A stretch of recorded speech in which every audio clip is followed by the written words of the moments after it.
श्याओ को जब न्यूज़ के थ्रू पता चलता है कि इस फिल्म का मेल एक्टर श्याओ बाय है तो वो इस बात से खुश हो जाती है। एंड तभी यहाँ पर श्याओ बाय भी उसे पूछने के लिए आता है। उसे यहाँ देखकर श्याओ तो और ज़्यादा शॉक्ड हो जाती है। एंड फिर वो उसे बताता है कि मैं फीमो का कज़न हूँ और साथ में वो उसे सिस्टर इन लॉ भी कहता है। तो यहाँ पर श्याओ से कहती है कि हमारे बीच में ऐसा कुछ नहीं है, तो प्लीज़ तुम मुझे सिस्टर इन लॉ ना कहो। तो श्याओ बाय फिर उसे बताता है कि एक्चुअली में जब तुम इतनी ज़्यादा बीमार हो गई थी तो तब फीमो का फेस देखने वाला था, वो तुम्हारे लिए बहुत ही परेशान हो गया था। एंड तभी यहाँ पर फीमो भी आ जाता है और वो उसे इतना ज़्यादा बोलता देखकर वहाँ से जाने को कह देता है। और साथ में वो श्याओ से पूछते हैं कि तुम्हें किसी चीज़ की ज़रूरत तो नहीं है। तो श्याओ से कहती है नहीं, और लेकिन साथ में उसे ये भी कहती है कि मैं चाहती हूँ कि मैं बहुत जल्द डिस्चार्ज हो जाऊँ। बट फीमो उसे कहता है कि नहीं, अभी डिस्चार्ज होने की ज़रूरत नहीं है, तुम यहाँ पर रहकर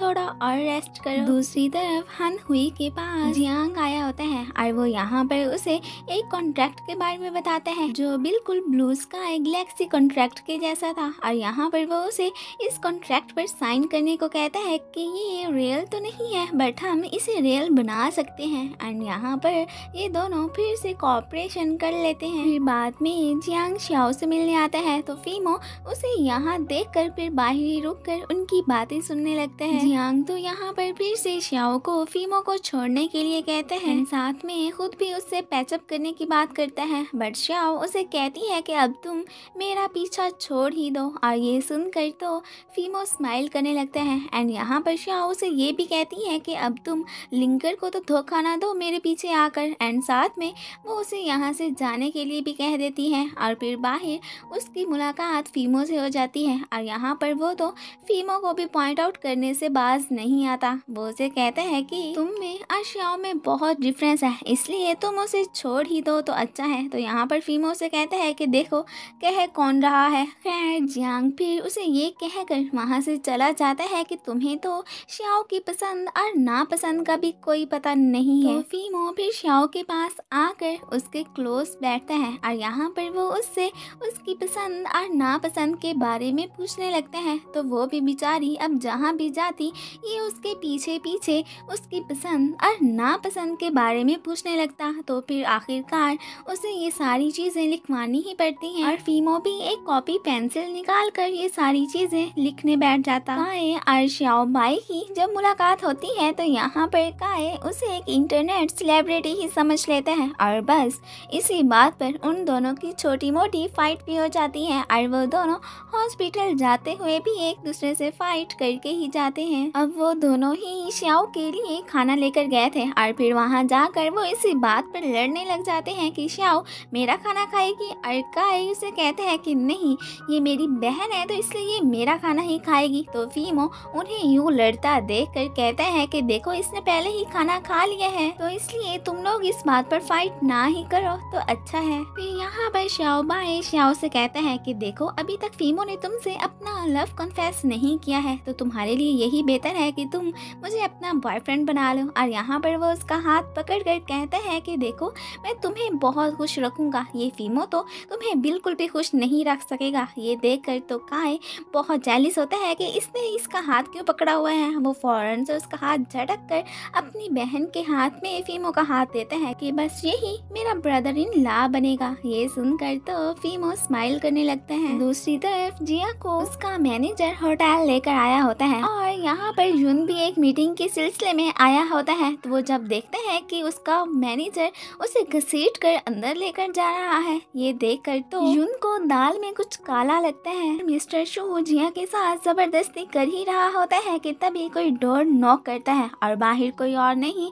बल्कि यून होता है। वो तो मिस्टर शू की अच्छे से पिटाई लगाता है और साथ में उसे वार्न भी करता है कि नेक्स्ट टाइम अगर तुमने जिया को कोई नुकसान पहुंचाया ना तो फिर मुझसे बुरा कोई नहीं नहीं होगा और वो फिर जिया को लेकर बाहर आ जाता है। यहाँ पर जिया तो इस इंसिडेंट से बहुत डरी हुई होती है, तो यून फिर उसे तसल्ली देता है एंड साथ में वो उसे कहती है कि इस बारे में श्याओ को ना बताना, वो पहले ही बीमार है, तो ये खबर सुनकर वो और ज़्यादा टेंशन में हो जाएगी। फीमो श्याओ को बाहर लेकर आ गया होता है और यहाँ पर वो उसे ये भी बताती है कि पहले मैं जिस थिएटर में काम करती थी वो बिल्कुल सी के करीब था और मैंने तो बहुत सारे लोगों की जानें भी बचाई हैं। ये सुनकर तो फीमो थोड़ा सा शॉक्ड हो जाता है। फिर वो श्याओ के पास आकर उसे रूम में लेकर जाने लगता है। यहाँ पर श्याओ तो उसे देखकर स्माइल करने लगती है। दूसरी तरफ हम देखते हैं कि जियांग ने सारे मीडिया को अपनी फिल्म के बारे में बता दिया होता है और साथ में वो उन्हें ये भी बताता है कि हम लोग बहुत जल्द ही इस फिल्म की शूटिंग स्टार्ट करने वाले हैं। ये न्यूज़ श्याओ भी देख लेती है और वो भी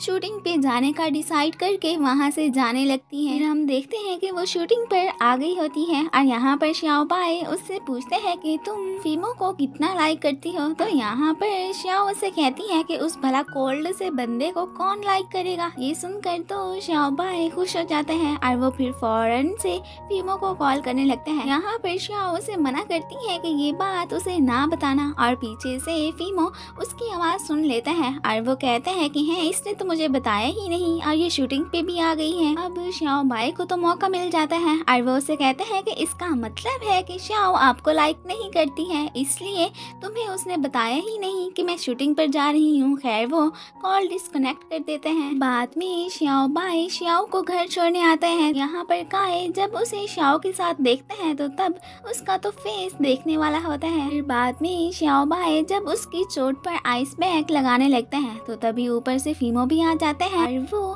फिर उसे साइड पे करके खुद ही श्याओ के पाँव पर आइस पैक रखने बैठ जाता है और यहाँ पर इन दोनों की फाइट फिर से स्टार्ट हो जाती है। तो वो फिर श्याओ को लेकर अंदर चला जाता है और फिर ये दोनों भी दरवाजे के बाहर बैठकर उनकी बातें सुनने लगते हैं। यहाँ पर फीमो उसे रेस्ट करने के लिए कहते हैं तो श्याओ उसे कहती है कि मेरे लिए ये प्राउड की बात है कि मैं तुम लोगों के लिए काम कर रही हूँ। यहाँ पर फीमो फिर उसे काम करने की इजाज़त दे देता है। ये दोनों बाहर बैठे जो सुन रहे होते हैं इस बात से खुश हो जाते हैं एंड तभी साथ में इन दोनों की फिर से फाइट भी स्टार्ट हो जाती है। ऊपर से फीमो आकर इन दोनों को देख लेते हैं एंड बाद में श्याओ काए उसे बताता है कि मैं अब घर वापस जा रहा हूँ, तो इसलिए मेरी सिस्टर का ख्याल रखना। तो फिर फीमो भी उसे कहता है कि डोंट वरी, मैं उसका बहुत अच्छे से ख्याल रखूंगा। मिस्टर शू अपने बंदों को यून को मारने की बात करते हैं तो ये बात जिया सुन लेती है। फिर ये बंदे उसे मार ही रहे होते हैं कि तभी जिया वहाँ पर आकर उनकी भी अच्छे से पिटाई लगाती है और वो फिर यून को लेकर वहाँ से भागने की करती है। फिर साइड पे जाके यहाँ पर जिया तो यूनजू को किस कर लेती है। रात को फीमो जब श्याओ बाय को श्याओ के पास बैठा देखते हैं तो वो उसे वहाँ से भगा देते हैं और खुद उसके पास बैठकर उसे देखने लगता है। लिंगर तो जियांग को बताती है कि मैंने अपनी शादी की ड्रेस वगैरह खरीद ली हैं। वो तो अपनी शादी से बहुत खुश होती है। अब सेट पर भी फिल्म की लास्ट शूटिंग चल रही होती है जो कि वेडिंग की होती है। श्याओ तो वेडिंग ड्रेस में बहुत ही ब्यूटीफुल लग रही होती है और फिर यहाँ पर फीमो भी उसे इस ड्रेस में देख लेते हैं। अब फिर फिल्म की शूटिंग खत्म हो गई होती है और सब लोग इस बात से बहुत खुश होते हैं एंड यहाँ पर मिस्टर ली जिंग का हाथ भी पकड़ लेते हैं तो वो इस बात से खुश हो जाती है और फिर सब लोग मिलकर फिर फोटोज बनाने लगते हैं। यहाँ पर फीमो इन सबको इतना खुश देखकर स्माइल करने लगते हैं और फिर इसी के साथ ही ये पार्ट खत्म हो जाता है। Thanks for watching.